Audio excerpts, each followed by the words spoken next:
Uh, okay. Good afternoon, everyone. I hope that you're well. Today is Wednesday. It is the 12th of February, and we're getting ready for Parshas Yisro. I don't know how time keeps moving on, but it's doing it. Time keeps on going. All right, so we're going to I want to explore with you today a couple of sources that you may or may not be familiar with that I hope will help enhance the parsha for us. So let's see. We're at we're at on page one. You'll see here. We're right at the beginning of Yisro. I'm hoping to see three different items today, and this I was looking this week at Sefer Tam Vadas. That's Rav Moshe Sternbach, who lives in Yerushalayim, but he used to live for many years in South Africa. He's originally from England, so he speaks a perfect English. But he was a rabbi for many, many years in Johannesburg, South Africa.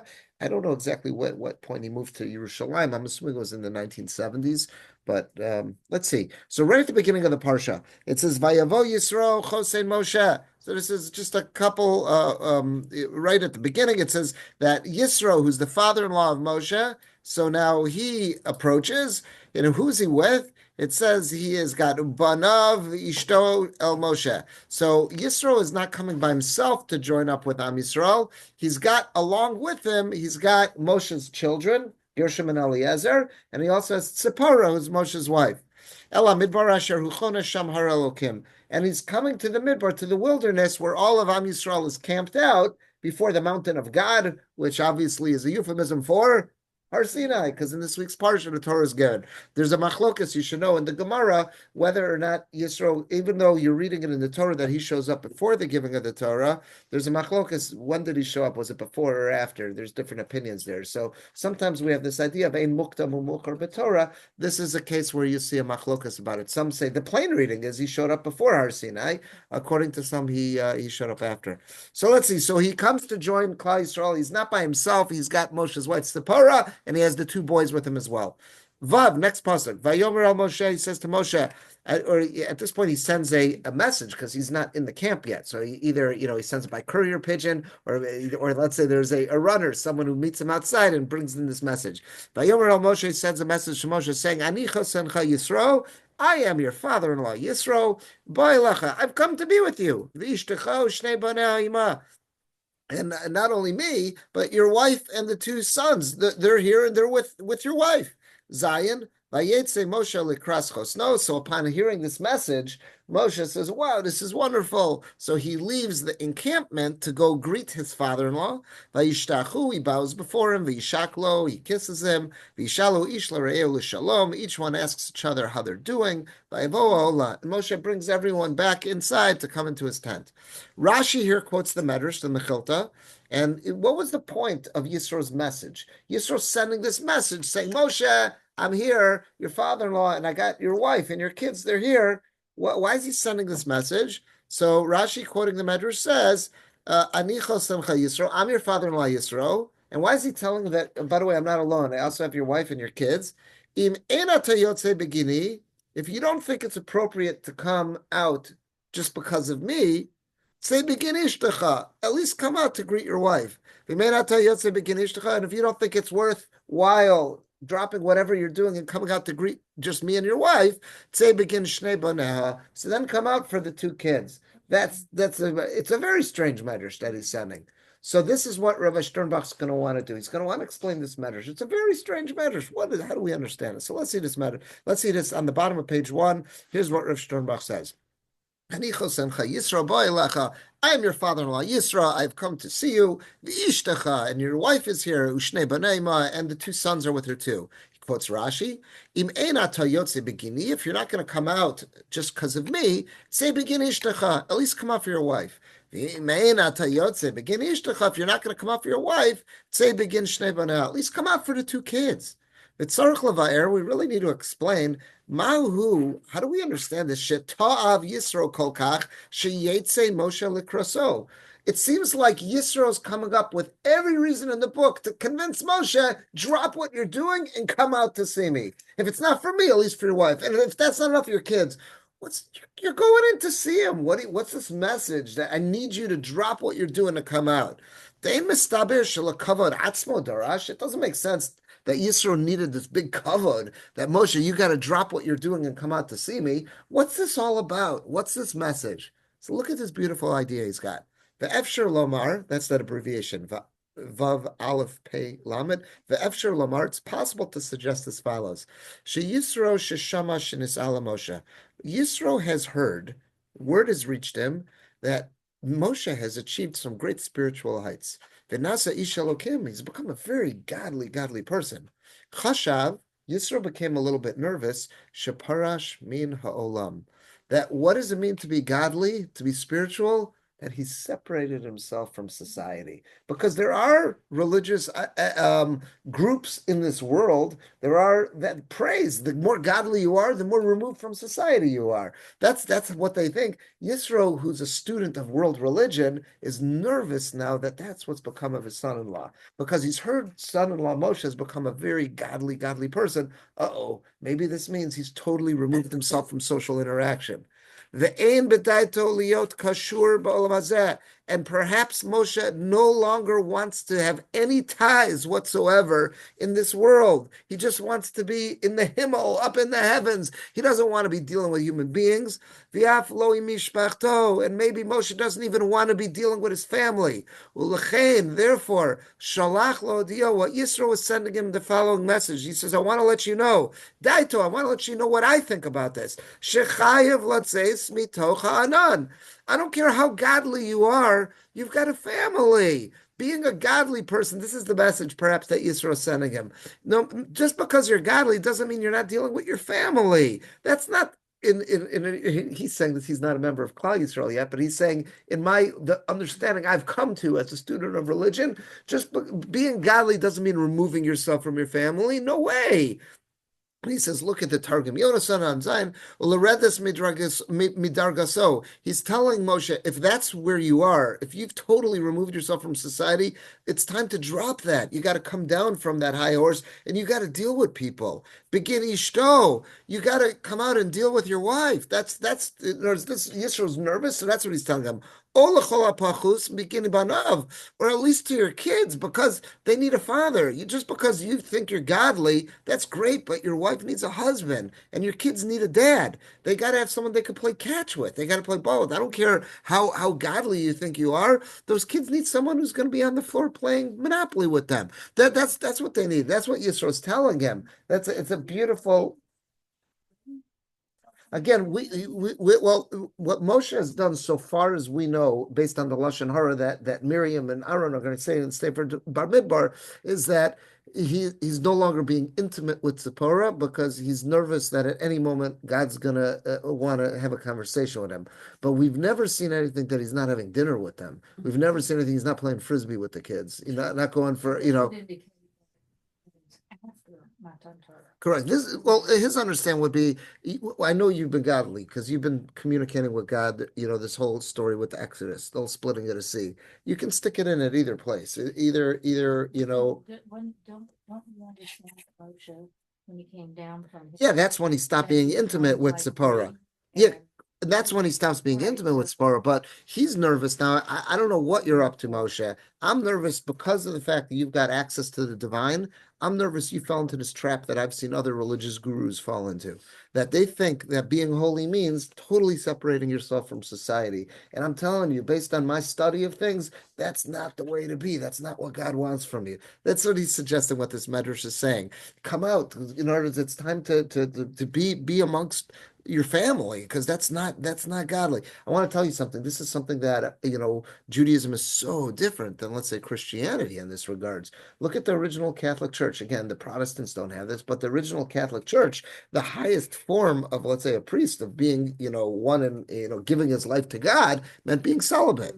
I don't know again how they really all were celibate, but that was on the face of it. That's what they were saying. Not having a wife, not having kids, not having a family. And for nuns, again, going ahead and giving themselves to God, to not having not experiencing being a wife and a mom. So that was in their estimation, that's where things were. And Yisro's saying that's wrong. In fact, I once shared with you that Barbanel, he has a beautiful, beautiful piece. It's like shocking when you see this. We read the Haftorah every year. It's in the parsha of that deals with Nidarim and vows. So we read the Haftorah every year about in Sefer Shoftim about Yiftach, about how Yiftach was a shofet, and Yiftach has a terrible thing that goes on at the end of his career, is that he comes out, he wants to make a vow before he's going to battle, and he says, God, if you make me succeed in battle, when I make it back home, the first thing that comes out of my house, I'm going to bring as a korban. That's all nice, assuming a goat walks out of your house, but what walked out of his house when he comes home? His daughter. So the pasuk says it's not clear what happened. The pasuk it's very vague what he did, and you'll find a machlokas in the Rishonim. Some say that he made this huge mistake and actually brought her as a sacrifice, child sacrifice. Most of them say no, God forbid, it can't be that a shofet would make that's such a basic thing that flies in the face of Yadus. So what did he do? He basically locked her off from society, made like a Rapunzel situation where he built a little tower. She was secluded from society, and that was it. And it says that once a year, the Navi says once a year, all the girls would gather together to cry for the daughter of Yiftach. And basically, again, according to those Mefarshim, the Machlokas, according to the ones that say kill her, which is very, very few that say he did that, they would actually sit down and mourn because she was dead. And according to others that said that she was locked away in this tower like Rapunzel, they basically would gather around outside the tower to make merry and wave to her to at least to have some kind of social interaction. They felt so bad for her. But be that as it may, he did the wrong thing. And according to the Gemara, he was punished for this. He lost his nevuah. He should have gone and had enough seichel to get out of this netter that he made. It was possible he could have gone to Pinchas, who was the Kohen. He could have done all that. Be that as it may, the Abarbanel, if you look right there, he has something amazing that he says. He says, it's my theory that this is where the Notzrim, this is where the Christians came up with this mistaken idea that the highest purpose that you can find for a woman and becoming godly is to lock them away. He even says it in Hebrew. He says the word in a cloister. He says that and lock him away in a cloister. Where did they get this mistaken idea from? He goes, I'm willing to bet you it came from their misreading of Sefer Yiftach. We look at this and say this was something horrible that he did, but they're looking at a plain translation of the text, and a plain translation of text, it doesn't show any criticism there. So it must be, if you're a young lady and you want to become as close to God as possible, follow the daughter of Yiftach approach. Because that's what the Barbanel says there. He goes, what a horrible mistake. That's his estimation where they got it from. But that's what Yisro is saying. Yisro is saying, I'm worried. I don't know what Moshe's up to. I don't know. But what I have seen in my pursuit of world religion is that there are many religious entities that are out there, groups that are out there, that in their perception, the more godly you are, the more removed you have to be from everyone. So he's sending this message. I want you to come out. Not that I need it for the kavod, but he's trying to say, if that's the approach you're taking, you got to drop it. Let's leave 3 more lines. He goes, V'yesh lomar od, and he goes, I'll even add a little more to this.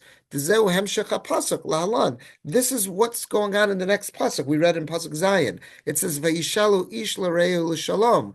Each one asks each other, how are you doing? Shenog Moshe minag ish. That's what the pasuk is saying. Yisro, so to say, breathes a sigh of relief. Moshe's acting like an ish. He's acting like a mensch. Avshanis alav alav marom. Even though he had gone up and been up high, this would seem like Abby, that this is after Har Sinai, that even though he has gone up and been up with God, Moshe's still acting like an ish. He's still relating to Yisro. He's still having conversations with his wife and kids. V'zeu sheperish Rashi, and this is what Rashi goes on in Pasuk Zion when he says, Mia Kari Ish, Zem Moshe, Shenemer Vaish Moshe. It's Tesla Moshe still was an Ish. So I think what it is saying is that it's something we have to avoid. We've all seen people, I think I've seen people make this mistake.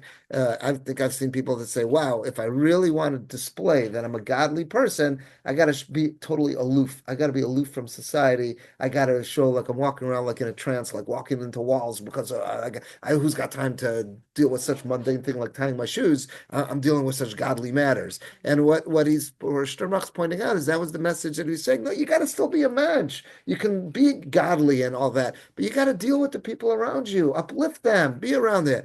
I don't know why, but this came to mind. I think this was a couple of years ago. It was 2022 when this book came out. Rav David Feinstein passed away Rav David Feinstein, for those, who never had a chance to meet him personally, I met him a couple of times. I interacted with him a couple of times. Layla and I once met with him, and he just always had such a friendly smile on his face, and he was so accessible and so down to earth. So he passed away during COVID. He didn't die of COVID. I think he died of heart failure, and he was older. He was in his 90s. He was such a Talmud Chacham. The whole world was reaching out to him for halachic guidance. He knew everything. He knew absolutely everything, but he was so, so down to earth. But he was also so approachable, and you would hear all these stories about him. He lived on the Lower East Side, and everybody on the Lower East Side of Manhattan, like people weren't intimidated. There was this towering Talmud Chacham in their midst. He would go into the local store to buy his challahs before Shabbos. There's a story there about someone who was Purim one year, and he went into the local bakery because he needed to buy challahs for the Purim Suda. And when he comes in, the owner of the little bakery on the Lower East Side tells him, he says, Rabbi, I got a real problem. He says, what? He says, I just found out I'm in Avelos. He said a very close relative, one of the close relatives, that he's in Avelos. He goes, what do I do?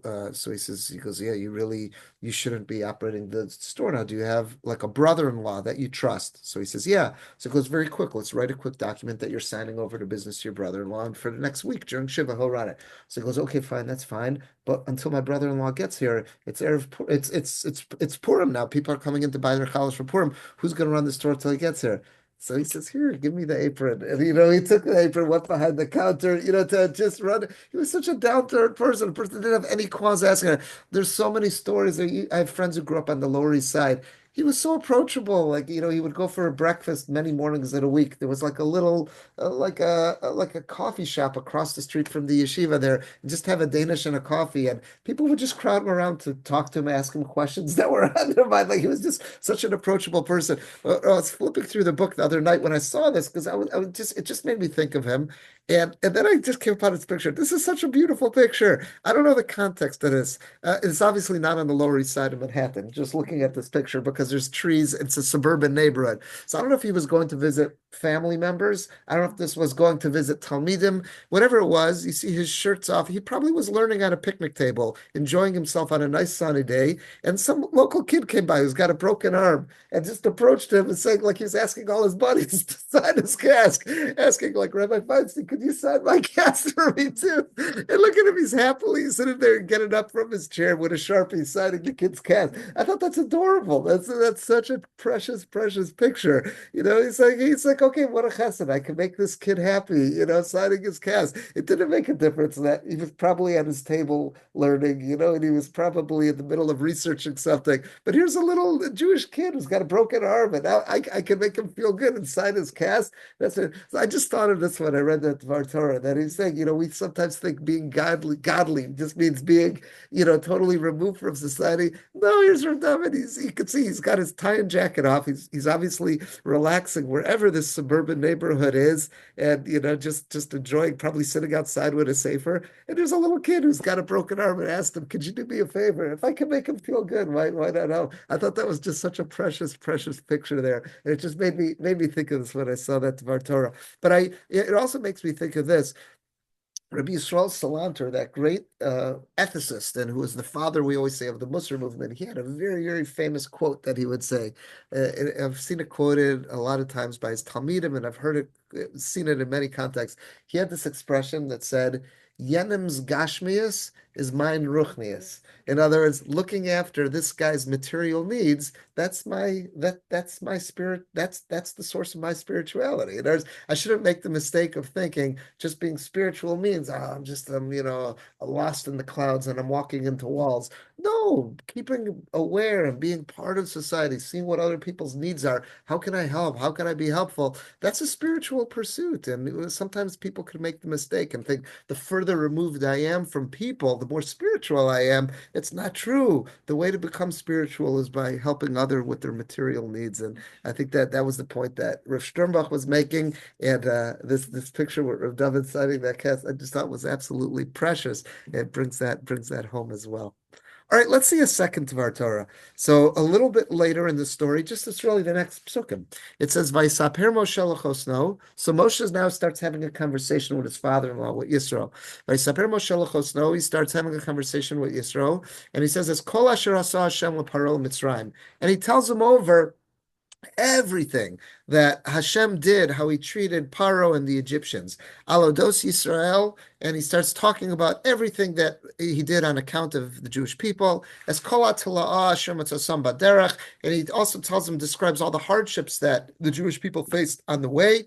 Vayatzilem Hashem, and regardless of what they faced, God always stepped in and saved them. Tess, Vayichad Yisro. And now, Vayichad, just so you know, Rashi, there's several ways to interpret what Vayichad means. Here he's working with the first idea that Rashi says that he was happy. Like we say, chedva. Chedva is a kind of joy.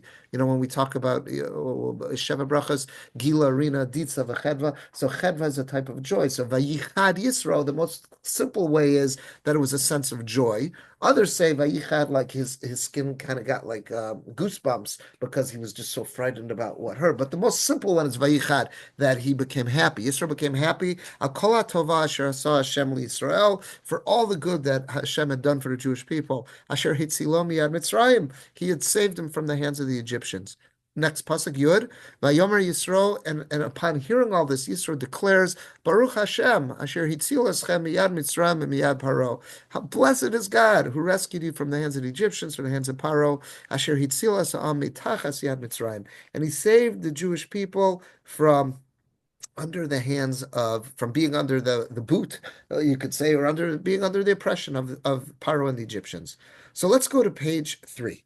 So page 3, we're going to see Rashi. He says here, Vayisaper Moshe lechosno, and Moshe told his father-in-law. So he quotes the Mechilta. Mechilta is the medrash that Rashi quotes from very often in Sefer Shmos. Mechilta is one of the early midrashim that deals a lot with the whole story of Sipur Yetzias Mitzrayim. So very often when he's quoting a medrash in Sefer Shmos, Rashi's quoting the Mechilta. And I like this edition of Rashi that I'm able to get online and cut and paste, because he actually tells you, not all, sometimes he'll just say medrash, but here he'll tell you which medrash. So it was the Mechilta here. So it says Vayisaper Moshe lechosno. So why did Moshe tell this stuff to Yisro? What was his hope? Limshoch es libo. He was trying, Meshicha means to pull. He was trying to attract his heart, lekarvo Torah, to draw Yisro near to the Torah. Moshe knows that Yisro is a spiritual seeking human being. He's got a soul that's really, really receptive to Torah. That would, if he was only exposed to it. So Moshe's picking, what can I tell him that's going to draw him near? Because this is someone whose life would be enriched by Torah and would also have a lot to add, contribute to the Jewish people. So Moshe's purpose in telling him all this is to draw him as close as possible.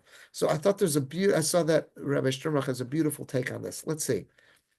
He says, "Vayisaper Moshe lechosno es kol asher asa Hashem leParo Mitzrayim," that he tells his father-in-law everything that God did for the Jewish people in dealing with Paro and the Egyptians.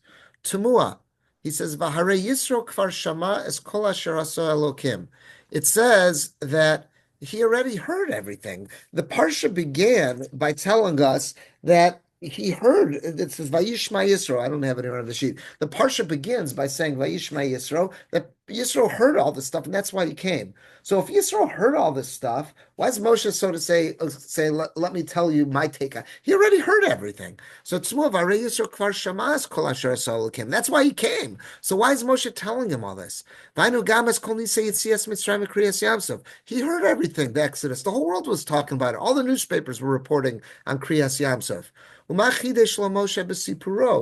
was it that Moshe added? That now Moshe says, I'm going to take time out from my schedule because I want to give you the report. Mechilta, he said in the Mechilta that Rashi quotes, Rashi quoted, so he even adds, Shekir Torah ali de that specifically what Moshe told him, his goal, his hope was to draw him closer to the Torah. Velonis ba'er, manis chadeshlo. But it's not clear, what did he tell him that was anything new? What did he tell him what Yisro hadn't heard until now? And we also need to explain, what was it that Moshe told him that astounded Yisro so much? That caused him, he already knew before he showed up. It said Vayishma Yisro. Yisro already heard. He had read the papers about the Exodus. He had read about the 10 plagues, read about the splitting of the sea.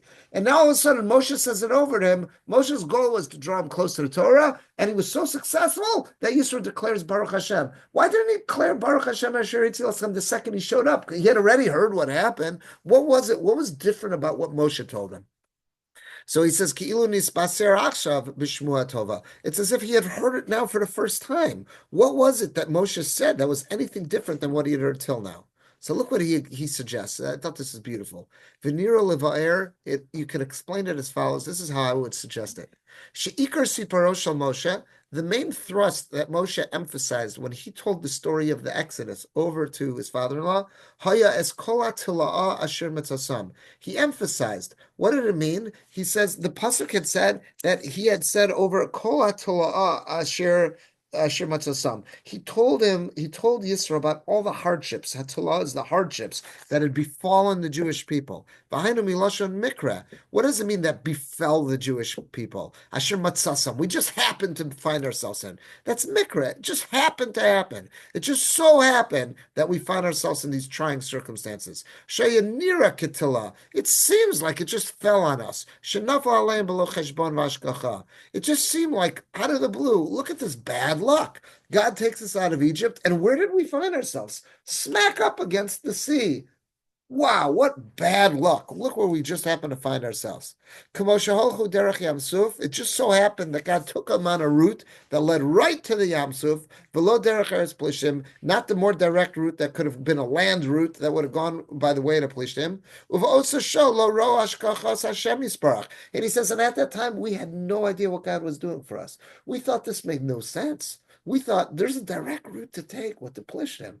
Why on earth is he taking this circuitous route to take us to the Yam Suf and trapping us against the Yam Suf? What? This is like God forgot about us. It's like he's setting us up for doom. But we came to realize, Moshe tells Yisro, that it was to the contrary. Not only was this not a mistake on God's part that he set us up on this route and put us right in front of the Yam Suf, but this was a direct plan that was for our better. God wanted to confuse the Egyptians that they should think that we're lost, so now they'll chase after us because God's obviously not with them. If he was with them, they would have gone on the direct route. If they're going on this indirect route, it means God's not with them. They're on their own. And that caused Paro's heart to harden, and all of his soldiers to start chasing after them. And then what happened? We're trapped against the Yam Suf, and what we thought was the instrument of our destruction ends up becoming what's going to save us and bring about the downfall of our enemies. And he says, V'rak la'achar kriyas Yam Suf. It's only after the splitting of the sea, nochacho, it becomes absolutely clear, Kimei Hashem mitzadei gavar koneno, that God was the one who planned our footsteps. He was the one who planned the footsteps of man. V'akol b'ashgacha pratis, everything. What we thought was just mikra, was just it just happened. Everything was part of God's plan. Then mikra bolam klau, and we came to realize there's no such thing as coincidence. Everything is part of the divine plan. And now Moshe says we realize this is true about all of our tzaros. Asher ikram lahamtzi mitocham pedus urvacha. Every one of the tzaros that we go through, we can't see it right now when we're in the middle of it, but somehow or another, this is going to be the instrument of our salvation that's going to help us. Vayetzilei Hashem. That's what happened every step of the way of the Exodus, and that's what happened in the Midbar, Kriyas Yam Suf, and that's what Moshe told Yisro. Once Moshe laid out the story of Yetzias Mitzrayim that way, that's different than what Yisro's heard till now. He's been reading the newspaper reports till now. He's never had someone lay it out for him this way. And once he heard it laid out this way, and that's what Moshe was laying out that way, hoping that'll draw him closer to Torah and to Hashem. Now, once he said it that way, now Yisro understands She'ein Talos Ba'am Yisrael, that when it comes to Jewish people, there's no coincidences. Rakim Lamasa Lamala Minateva. Everything is planned and it was enacted from up on high, and we're operating beyond the laws of nature. V'yad Hashem imahem tamid, and God's hand is with us always. Ve'enam tachas mazalos, we're not being, our fate's not governed by the constellations. Umemela gam ka'asher lo nireh la'ayin, and therefore, even when we aren't able to see how it helps us, yesh b'zeh hashgacha pratis, we can believe that there's somehow God is running this for us on an individual basis, and it's all part of a plan. So he's suggesting that's what's different. Yeah, Yisro knew about the Exodus, he knew about Kriyas Yam Suf, but he didn't know this aspect of it. It wasn't until Moshe actually sat him down to explain it to him in this fashion that everything that we thought was spelling our doom and destruction, that was all part of God's God's plan that was going to come back, not just save us, but destroy our enemies. Once he made him realize that, that's what totally boggled Yisro's mind. And that was Moshe's hope when the Mechilta said that Rashi quoted, he was hoping to draw his heart close to the Torah. That was his plan. That was how he hoped to do it,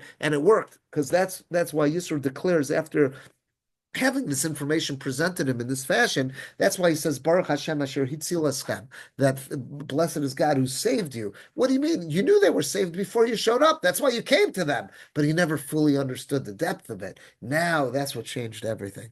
I thought that's a beautiful, beautiful understanding, but it also tells us what we can hope to accomplish. Every year at Pesach time, we're tasked with the idea of Sipur Yitzias Mitzrayim, telling over the story of the Exodus. This gives us a bit of a roadmap about what's the most effective way to tell over the Sipur Yitzias Mitzrayim. Not just the facts about what happened, and yeah, Hashem came in to destroy our enemies and save us. That's true and that's wonderful. But the most powerful lesson of Sipur Yitzias Mitzrayim is to see that Hashkacha Pratis and the fact about not giving up. And just because something looks like it's filled with doom and destruction, that can be, the instrument of our salvation and the way to destroy our enemies. I saw that Nitziv, in his commentary to the Agada, he points this out very, very strongly about Kriyas Yamsuf, that that's the strongest lesson that we can get from this. And I think this is so tied in to what's going to be a month from now. Tomorrow's Tu B'Shvat, the 15th of Shvat.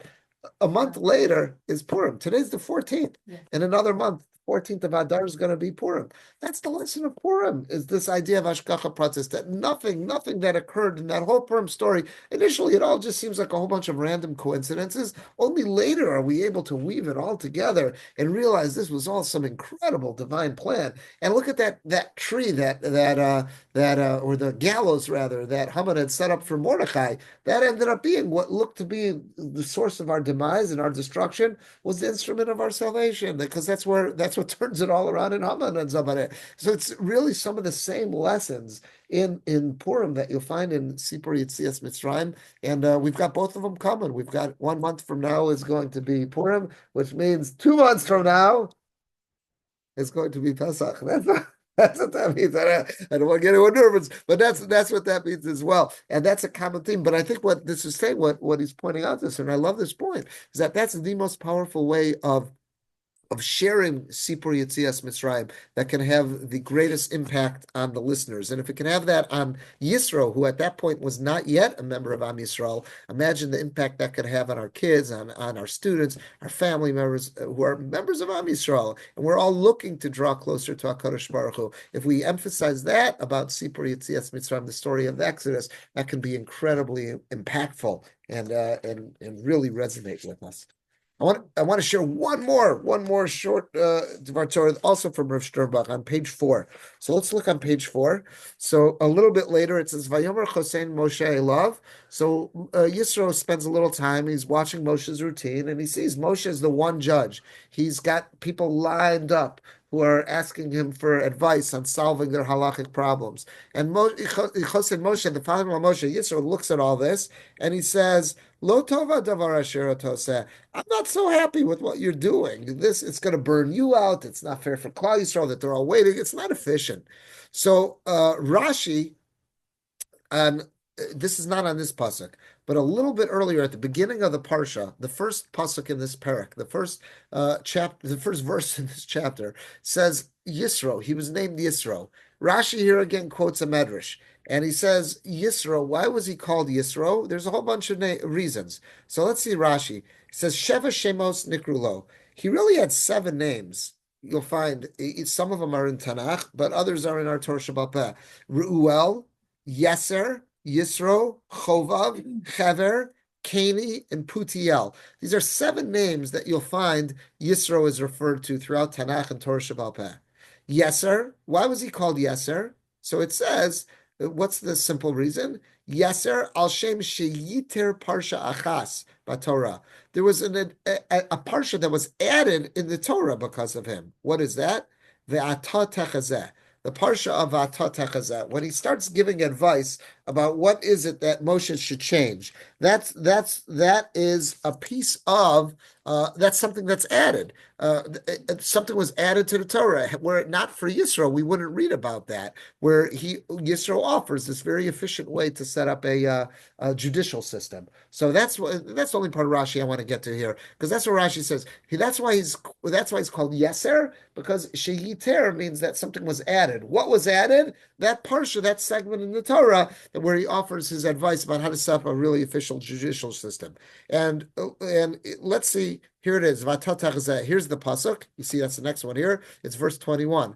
I want you to choose out from the entire nation. Anshe Chayil, find men of substance. Yirei Elokim, they fear God. Anshe Emes, they're really truthful. Sone Betza, they hate monetary gain. V'samta Aleim Sarei Alafim, appoint over them leaders of the thousands, and then Sari Mayos, leaders of the hundreds, Sari Chamishim, Sari Asaros, leaders of 50, leaders of tens, a very efficient judicial system. That's Atat Techazeh. Rashi says that's why it's called Yeser, because this advice that starts with the words Vatot Techazeh, that's what was added to the Torah. Had Yisro never showed up, we wouldn't have had that good advice, so that's why it's called Yeser.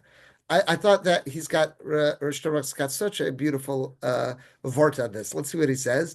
Lo tova davar asher toseh. So Yisro told Moshe, I don't like what you're doing. It's not efficient. V'hinei, he goes, if you think about it, zehu ascholas diburo shel Yisro. That's the beginning of Yisro's speech. Yisro's speech began with criticism, right? Yisro first says, I don't like what you're doing. I took a look at how you're spending your day, my son-in-law, Moshe. And I just don't like it. I don't like lo tova davar asher toseh. I don't like what you're doing. Uvetchilas hasidra, but if you look at the beginning of the parsha, when Rashi goes through quoting the Medrash, why does he have all these names? Perish Rashi, why is he called Yeser? Sheyiter parsha achas b'Torah. That because of him, there's a new section in the Torah would exist, which is atat techazeh. Atat techazeh is later in the speech. His speech began with criticism, and when the Medrash says something was added because of him, it's the constructive piece of advice of Atat techazeh. Ulechora, so he says, Rosh Hashanah says, if you would ask me, Hayaroi Lomar, you should have said, you know what was added extra in the Torah? Roi Lomar, Sheyiter Parsha Hakruya, Lo Tova Davar. If you had to say, what's the section that's attributed to Yisro? It doesn't start with Vatat Techazeh. It starts with Lo Tov. That it's not good what you're doing. Lo tova davar. That's what it begins with. If you want to tell me what's the piece of the Torah that Yisro contributed, it's lo tov. It starts with lo tov. Why are you labeling it as vatot techazeh? So he says mavur. So what do you see from this? Such a good lesson. Shein shivcho shaladim. If you want to praise a person, shein shivcho shaladim b'chachmaso. It's no big praise for someone's chachma, for their wisdom. Lishlol asakayim. If they're just kicking, they're just criticizing something which exists, it doesn't take such a chacham to come up with criticism. But you know what's praiseworthy? If someone has some constructive advice about what can we do to correct something, it doesn't take the biggest chacham to point out a flaw. What it really takes a chacham to do is come up with some kind of productive solution. That's what the Torah is teaching us. So when you have to say, what is it that's added to the Torah? What's the value added? It doesn't start with lo tova davar. Anyone could have said lo tova davar. That's not there's no big shevach there.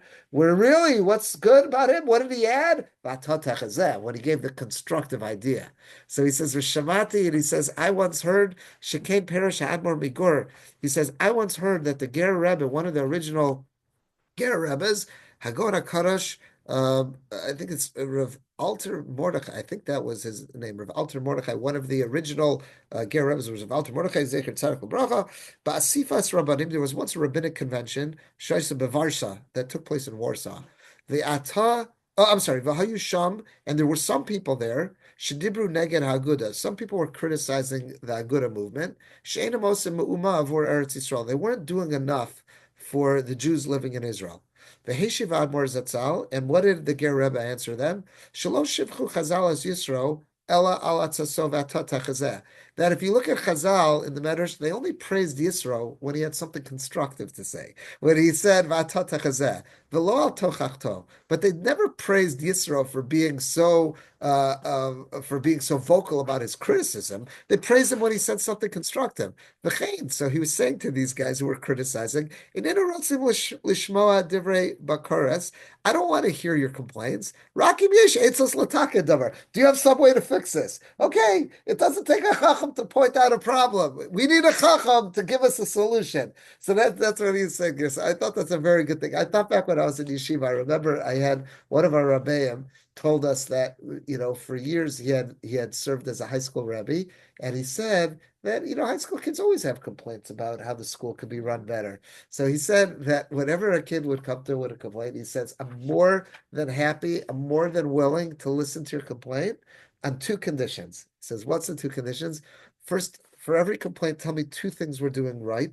I want to make sure you also have an eye and toe, for everything you're going to criticize, tell me two things we're doing right.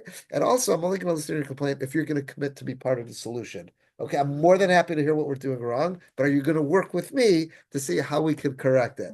And that's what he said to him. And I was thinking about that when I saw this here. But that was very nice. He goes, everybody could have a negative eye. It's not so hard to find a flaw. Because that was his thing. I want to hear two things. He goes, for everything you're going to tell me we're doing wrong, at least tell me two things. You also have your eyes open for what we're doing right.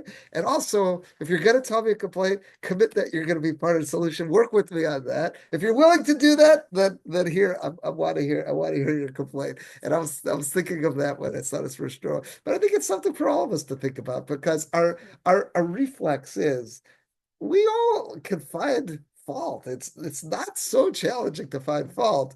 Where many of us bail out, though, is taking that next step. Okay, like, well, what can I do to help improve the situation? And that's what he was saying. What Chazal were being mishabeach, they were praising Yisro for, that he was willing to take that next step, not just to criticize, but say, okay, well, what can we do to solve the solution? And that's what he says also from the Ger Rebbe, that's what the Ger Rebbe was saying when this person was complaining. He says, okay, you got to complain, but that's not such chachma, because unless you have something constructive to say, I'm not all that interested in hearing a complaint. Parenting. Yeah. Yeah. To say that same idea. Is that okay? I'll listen, but tell me two things we're doing right, and also what are we going to do to be part of the solution? Yeah. Yeah. Yeah. When we learn in Bereshis about the Sheva Mitzvahs B'nai Noach, one of them is to set up a court system. Okay. Did anybody do that before Yisro saying, look, you got to do it this way? Was there any, we know that there were kings and things like that. Right. So that's a very good question, because one of the Sheva Mitzvahs B'nai Noach, as you said, was to set up a court system. And but a system you would imagine means it's going to be efficient. Right. So we don't find any indication of any system having been set up and what it looked like. In defense of Moshe here, though, what people do point out is that he really had the best, he was the repository of all the information at this point. He hasn't yet had time to filter down. I think I once saw the Barbanel who asks the question here that says, like, what was this great advice that Yisro came up with? I mean, if you ask any of us, if we're no, but I'm saying, but we could all. Are you going to tell me that Moshe, he was no fool? You're telling me he was going to keep the system going? In other words, Moshe right now, this is a very inefficient system. And in his defense, the reason it's new, and right now he's the only one who's got all this knowledge. He probably has a system in place that he's going to educate, a core group of students who will educate students, and soon we'll be able to set up a system. He gave it to the king. Correct. He gave it to this. Correct. Now that hasn't happened yet. But do you think he wouldn't have come up with this system on his own if Yisro hadn't showed up and told him about this? So Abarbanel says, of course he would have. But he says, you know what the lesson is? You know what Moshe did? He said to him, Dad, Pa, that's a good one. Thank you. Sometimes we sometimes just make the other party feel good by saying, hey, that was a really good piece of advice. Yeah, I don't have to defend myself saying, like, why would I step in? Because now I feel, well, what does that say about me? You think I didn't think about that? I got to defend myself. Moshe was confident enough to say, wow, Dad. Should try to convince Yisro anything. We normally don't want to make people convert, or he'd already converted, or he already. Oh, you mean going back, Just going off the back? beginning No, of just the- going back to the thing about you. But I won't say, well, I'll answer it in one second. But I'm saying, but do you hear this answer? Yeah. Yeah, and that's a Barbanel that I thought was really good because we've all been in that situation sometimes. We're like, let this person feel good about themselves that they offered something. Why do I feel the Makes need? sense with Moshe being the humble. Exactly, exactly. I thought that at Barbanel's really good. Now, Sidney's asking a different question. You're asking, why was he trying to draw his heart near? You know, generally speaking, when we talk about converts, we talk about we start want to push him away. It seems that this is a bit different. This, first of all, he's family. And this is like before Judaism has developed into what it is nowadays. He's also his family, and he knows this is someone who really would be receptive. I know him well enough to know that he's a spiritually seeking person, and I know he's got a lot to add to our people. So this could be a different scenario over like this. But also, Am Yisrael hasn't developed yet to the point where we are, when halacha comes out, says that initially we're supposed to discourage And we Gerem. already accepted a ton of converts from the Egyptians. Correct. Tons of the Arab Erev, tons of them have come in too there. And again, and in fact, Moshe was criticized for some of that. So at this point, we weren't as selective. That develops later on when we become more selective in terms of. And then when you kind of really delve into, like, what was the purpose of all of these plagues? Other than to say that Hashem is one, Right. Hashem is in control, And master he's of the them. creator, Right. right? And that maybe that was a different time. Right. In other words, the oneness of Hashem was Correct. And he was still, the goal was at this point was to try to really educate the world at large. That's what you're saying there.